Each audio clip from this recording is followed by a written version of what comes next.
This presentation is a brief review of the events and teaching of Jesus in Luke chapter 16. It is designed to help you understand and remember the events and teaching in this chapter. In chapter 16, Jesus continued to teach in parables. Their messages focus on the proper use of the riches God has given to us. In the first 13 verses, he described a steward who wasted his master's possessions. A steward was a servant put in charge of his master's household and all his goods. His master found out what the steward had done and told him he had to go. The steward pondered the loss of his position. He knew he wasn't capable of digging ditches, and he was unwilling to beg. So before being dismissed, he called on his master's debtors and bargained with them, reducing the amount they owed. In doing this, he demonstrated shrewdness. He provided for his future by making use of the resources at his disposal.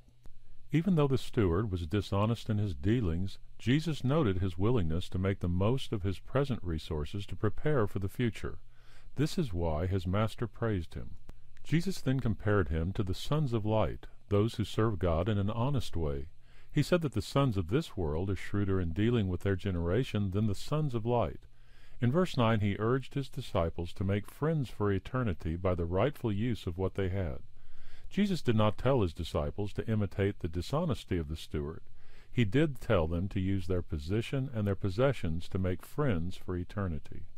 The principle is straightforward. If we are faithful in a little, we'll be faithful in much. If we are dishonest in little, we will be dishonest in much. And if we aren't faithful in what God gives us in this life, why would God entrust to us the true riches that are in heaven? In other words, this life is a proving ground for eternity. We can only serve one master, and we must choose between God and mammon. That choice is reflected in the use of our possessions. When the Pharisees heard this, they ridiculed Jesus because they loved wealth.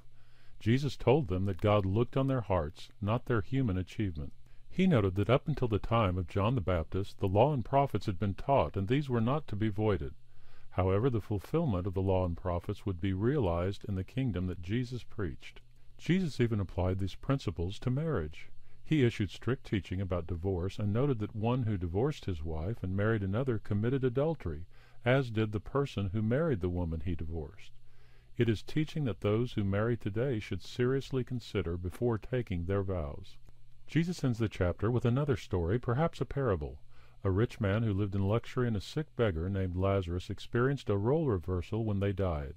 The poor man was carried to Abraham's side, a place of comfort. The rich man found himself separated from them with a great gulf between them.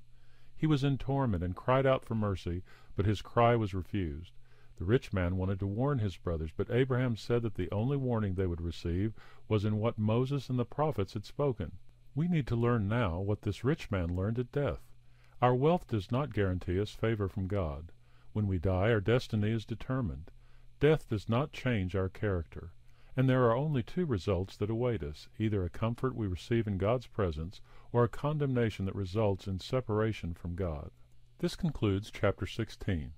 If you have questions about the chapter, use the link at the bottom left of the page to email us. You are now ready to read chapter 17, which provides more teaching from Jesus.